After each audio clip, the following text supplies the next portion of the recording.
one thing that's connected everyone's previous speech. There's one thing that's connecting everyone's previous speech. Is the topic of power disparity. Is the topic of power disparity. Oftentimes you hear a lot of talk about the economic disparity.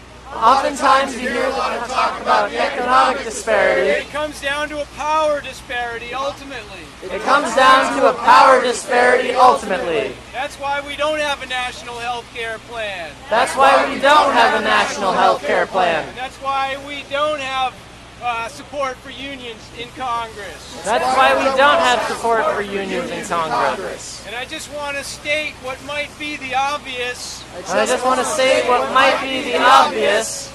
But the two major political parties will not help you in your struggle regardless of what it is. The two major parties will not help you in your struggle regardless of what it is. Do not rely on the Democrats even though they claim to be pro-labor.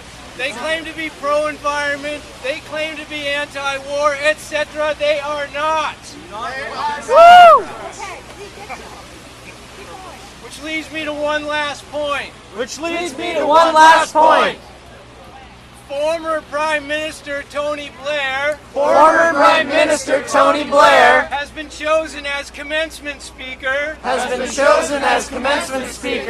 Colby College this year. He's one of the architects of one of the largest scandals in the history of the world. He's one of the architects of one of the largest scandals in the history of the world. By supporting the invasion and occupation of Iraq. I've heard very little talk about this, but I want to see some people at Colby College.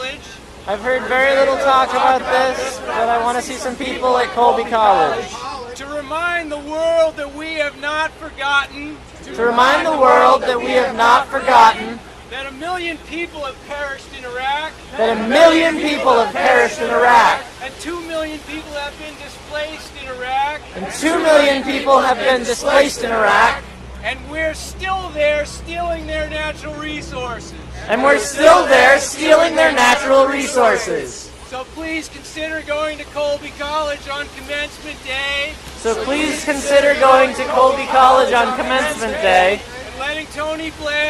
And letting Tony Blair and the world know that we have not forgotten Iraq. Woo!